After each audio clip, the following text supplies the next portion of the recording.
Creamos ahora un nuevo proyecto. Iremos o bien a Archivo, Proyecto nuevo, o bien pulsaremos este botón en la barra de iconos. Vamos a elegir un proyecto nuevo, un proyecto de Java, una aplicación Java. Pulsamos Siguiente y la llamaremos Variables. Estará situada en la carpeta por defecto y tendrá una clase principal llamada variables.variables.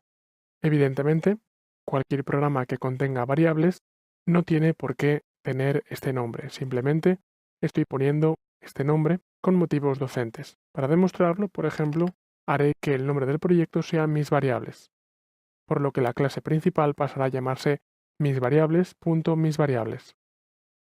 Voy a terminar y con ello podré empezar a editar este proyecto. Podemos comprobar que al crear un proyecto nuevo automáticamente pasa a ser el proyecto actual. Cada vez que abra NetBeans, automáticamente el que está en negrita, será el proyecto que será considerado como principal. Aún así, en cualquier momento podemos cambiar de proyecto principal, ya que es posible que estemos trabajando a la vez en varios proyectos en Java dentro de NetBeans. Teniendo en cuenta que este es el proyecto principal, mis variables, cambiar el proyecto principal será tan sencillo como hacer clic en el nombre del proyecto y establecer como proyecto principal. Comprobaremos cómo ahora es el proyecto Hola Mundo el que está en negrita, mientras que el proyecto Mis Variables ya no estará más en negrita. Si queremos que el proyecto Mis Variables vuelva a ser el proyecto principal, por supuesto, podremos volver a ejecutar establecer como proyecto principal. Dentro de este gráfico jerárquico vamos a poder observar correctamente qué elementos tiene cada uno de los proyectos. Cada proyecto está compuesto por los paquetes de fuentes que nosotros escribimos y por las bibliotecas que más adelante importaremos. De momento, vamos a hacer doble clic en misvariables.java para asegurarnos que la estamos editando. Cada archivo nuevo que abramos se abrirá en una pestaña dentro de esta ventana. Ahora mismo estoy editando mis variables, es la pestaña activa, aunque veo que previamente he editado holamundo.java. Si no quiero editar más algún archivo, simplemente tengo que hacer clic en la pequeña cruz que tiene a la derecha de la pestaña. Si más adelante quisiera volver a abrir ese archivo, simplemente tendría que hacer doble clic en el archivo que quisiera abrir para que se abriera en una nueva pestaña. Si quiero cambiar de orden las pestañas, simplemente tengo que pinchar y arrastrar sobre ellas para cambiar su orden e incluso poder cambiar la anidación. A continuación, voy a trabajar únicamente sobre misvariables.java.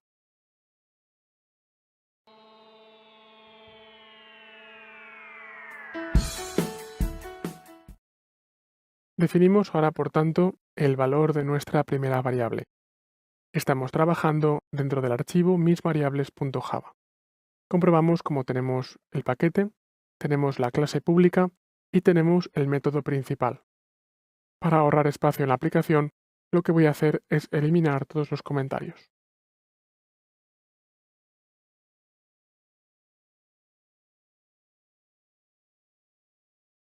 Dentro del método principal, voy a escribir el siguiente código. Primero, declararé la variable y su tipo. Antes de definir una variable, tengo que definir qué tipo de datos va a albergar. Por ejemplo, si la variable va a albergar números enteros, primero tendré que escribir int, integer, y el nombre de la variable, primera variable. Escribiré punto y coma para finalizar la línea. A continuación, realizaré una asignación. Si la primera variable ha sido definida como entera, primera variable es igual a 3. Esta línea es importante ya que para usar una variable, primeramente tiene que ser inicializada. Otra función de los comentarios dentro de Java, como cualquier otro programa, es poder en un momento dado invalidar una sección del código. Voy a crear un comentario para invalidar esta declaración y comprobaremos que sin declaración no puedo usar la variable. Si nos fijamos en el error, nos dice que no puede encontrar el símbolo que ha sido llamado. En este caso, primera variable es el símbolo. No puede encontrarlo porque previamente no ha sido inicializado ya que lo he metido dentro de un comentario. Comprobamos cómo es necesario inicializar una variable antes de empezar a usarla. Si ejecutamos el programa, comprobaremos cómo la ejecución es correcta, y sin embargo, el programa no devuelve ningún resultado, y esto es totalmente lógico, porque si nos fijamos, hasta ahora lo que hemos hecho es declarar una variable, es asignar un valor a la variable, pero en ningún caso hemos especificado que queremos que el programa devuelva el valor de la variable. Para hacerlo, tendríamos que usar la instrucción que ya conocemos, que es system.out.println, y entre el paréntesis pondríamos primera variable. Punto y coma para finalizar, ejecutamos el programa y comprobamos como el resultado del programa es 3. Si repetimos la estructura de este programa, vemos que tenemos una primera declaración, tenemos una asignación de valor, a primera variable se le asigna el valor 3, y por último hacemos que el programa muestre en pantalla el valor de primera variable. Como el valor de primera variable es 3, el resultado en pantalla es 3. Con anterioridad he dicho que si ponemos una cadena dentro de println, debemos ponerla en comillas, ya que si no generaría error. Sin embargo, vemos que he puesto en este println caracteres alfanuméricos, no los he puesto entre comillas y no generan error. Esto es normal.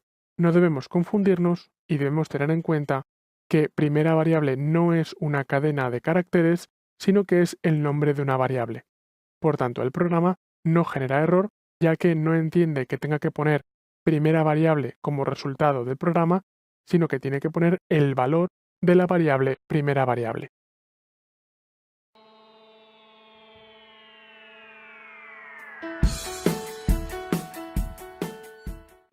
Otro tipo de variable que usaremos con mucha frecuencia es la variable de precisión doble. En este caso, hemos definido una variable entera a la que hemos asignado un valor entero, y por tanto el programa ha funcionado correctamente. ¿Qué pasaría si en lugar de poner 3, pusiéramos 3.2?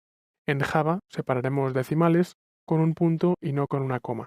Lo que obtendremos es un error, ya que en este caso se nos dice que podemos perder precisión, ya que la variable espera encontrar un valor entero y sin embargo le estamos pasando un valor decimal. Y además, en el mensaje de error, en found double, se nos encuentra que ha encontrado que la variable no debería ser int entera, sino que debería ser double de doble precisión. Si ejecutamos el programa, evidentemente tendremos un error, ya que nos dice que se espera una posible pérdida de precisión y que por tanto no puede compilar el código fuente. En este caso, además, nos dice lo que se requería, lo que se ha encontrado, que es un valor con precisión doble, con decimales, y nos informa de la línea en la que lo hemos encontrado. Arreglar este error va a ser realmente sencillo. Simplemente tenemos que cambiar la definición de la variable y decirle que en lugar de ser entera va a ser double. Ahora sí, el tipo de datos de la variable cuadra con los datos que realmente se le han asignado y por tanto si ejecuto el programa ya no tendré más errores.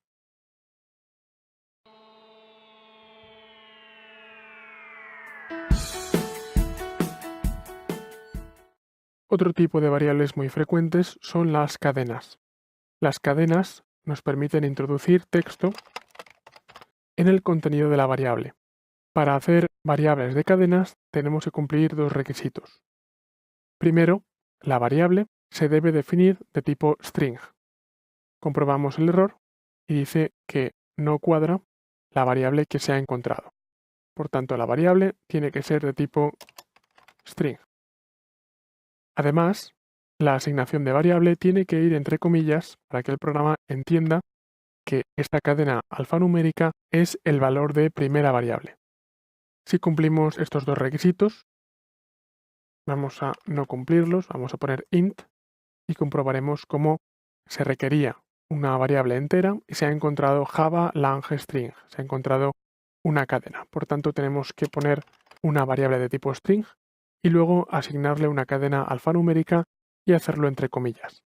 Si hacemos esto y ejecutamos el código, comprobaremos, como no da ningún error, y en esta primera línea se está creando una variable de tipo string llamada primera variable, mientras que en la segunda línea se le asigna la cadena soy un texto a primera variable para, en último lugar, en la tercera línea, devolver el valor de primera variable, que en este caso ya no es un número, sino que es una cadena alfanumérica.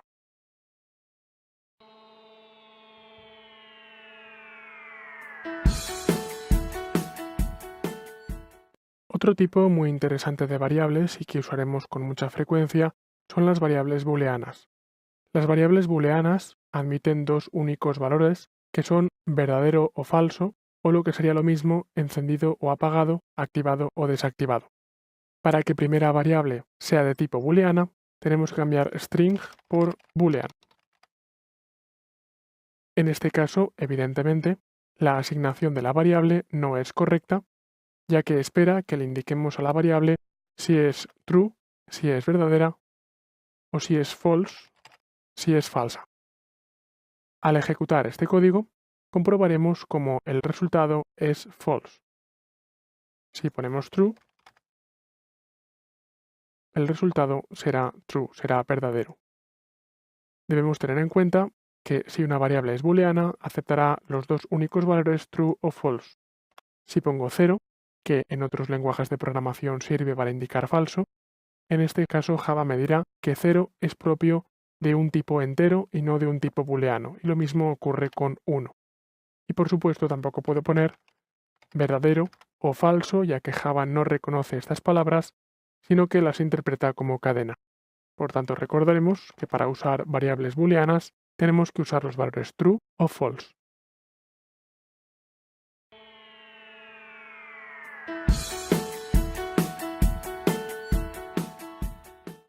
Hasta ahora hemos visto cómo declarábamos primero una variable para a continuación añadirle un valor.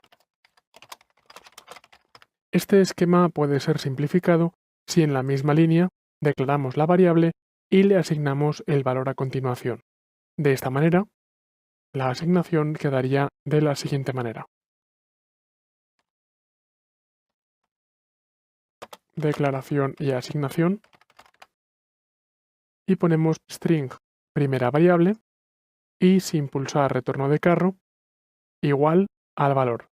De esta manera le estamos diciendo que la primera variable es de tipo string y que además tiene este valor. Por supuesto, esta manera de asignar variables funciona tanto para variables con cadenas, como variables enteras, como variables dobles, como otros tipos de variables.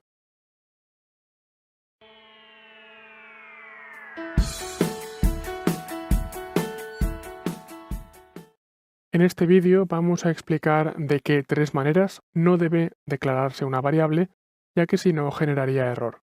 A partir de esta variable que hemos creado, tenemos primera variable y observamos cómo he declarado la variable juntando las palabras primera y variable. Por supuesto, puedo escribir primera variable introduciendo una V mayúsculas en variable para localizar mejor dónde acaba una palabra y dónde empieza la siguiente. Pero debo tener en cuenta que Java distingue entre mayúsculas y minúsculas. Por tanto, si he puesto esta V en mayúsculas en la declaración de la variable, tengo que también ponerla en mayúsculas al llamar a la variable, ya que para Java es diferente primera variable con V mayúsculas a primera variable con V minúsculas. Puedo arreglar este error poniendo esta V en mayúsculas. Está prohibido, además, introducir espacios o caracteres de escape dentro de una variable. Primera, espacio y variable no se acepta como nombre de una variable. Tampoco puedo empezar variables con números. Las variables pueden contener números a partir del primer carácter, pero el primer carácter tiene que ser alfanumérico. Por tanto, escribir 2 primera variable no se aceptará como nombre de variable. Sin embargo, escribir primera variable 2 sí que se aceptará como nombre de variable. Además, por supuesto, no puedo usar palabras reservadas de Java para escribir nombres de variables. Por ejemplo, no puedo hacer que una variable se llame class, ya que class es una palabra reservada de Java que no sirve para definir una variable, sino que sirve para definir una clase. Ya que Java es un lenguaje que, como casi todos los lenguajes, se encuentra en inglés, para los hispanoparlantes va a ser realmente sencillo no coincidir con las palabras reservadas de Java. Simplemente pondremos palabras en castellano como nombres de variables y por tanto será muy poco probable que lleguemos a usar una palabra reservada de Java.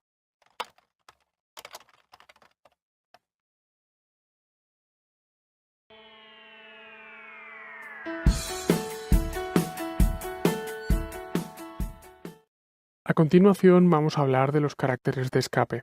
Los caracteres de escape nos permiten tener un poco más de control al formatear las cadenas. Por ejemplo, si tenía la variable primera variable cuyo valor es soy una línea, voy a escribir un poco más de texto donde pondré yo soy otra línea. Si ejecuto esta variable, comprobaré como el resultado es que en una misma línea tengo soy una línea y yo soy otra línea. Para introducir un salto de línea, el único método que hemos visto es usar un println. Sin embargo, en este caso tendría que usar dos printlines y pongamos que lo quiero hacer con una única variable. Para esto, por tanto, tengo los caracteres de escape. Si quiero introducir un salto de línea, simplemente tendré que introducir contrabarra n, tras lo cual le estaré diciendo que cuando llegue a este punto el programa debe ejecutar un retorno de carro. Pulso play y ahora tengo soy una línea y yo soy otra línea. Debemos tener en cuenta que este primer espacio en la segunda línea viene producido por este espacio que encontramos entre contrabarra n y la y mayúsculas. Eliminando ese espacio, formatearemos mejor el resultado del programa. Otra secuencia de escape muy comúnmente usada es el tabulador. El tabulador permite ejecutar e introducir una tabulación entre un trozo de la cadena y otro. Además, por supuesto, podemos usar tantos tabuladores como queramos. Cada contrabarra T equivaldría a pulsar una vez la tecla de tabulación del teclado. Si ahora ejecuto el programa, comprobaré cómo ahora hay 1, 2 y 3 tabulaciones hasta la siguiente parte del texto. Otro problema muy común dentro de la declaración de cadenas son las comillas. Voy a poner soy una línea y yo voy en comillas y yo no. El problema en este caso es que quiero poner este trozo de la cadena entre comillas dobles, pero ahora mismo Java está entendiendo que las comillas dobles son para arrancar y cerrar las cadenas. Por tanto, si yo pongo unas comillas aquí y otras comillas aquí, el programa entiende que aquí empieza la cadena, aquí acaba y todo esto está fuera de la cadena. Aquí vuelve a empezar y aquí acaba. Y esto evidentemente no es lo que quiero. Hay dos soluciones a este problema. La primera solución es cambiar las comillas dobles interiores por comillas simples, y de esta manera las comillas simples no se ejecutan como un cierre de cadena. Si ahora ejecuto el código, comprobaré como sin ningún problema estoy realizando el encomillado con comillas simples. Pero ¿qué pasaría si por lo que fuera yo necesitara realmente usar comillas dobles dentro de la cadena? Hay otra solución, que es introducir un carácter de escape. Si en lugar de poner comillas pongo contrabarra comillas, le estoy diciendo al programa que esas comillas no son para cerrar la cadena, sino que deben mostrarse dentro de la cadena. Ejecutando el programa, comprobaré de esta manera cómo ahora esas comillas son parte de la cadena y no abren ni cierran la cadena.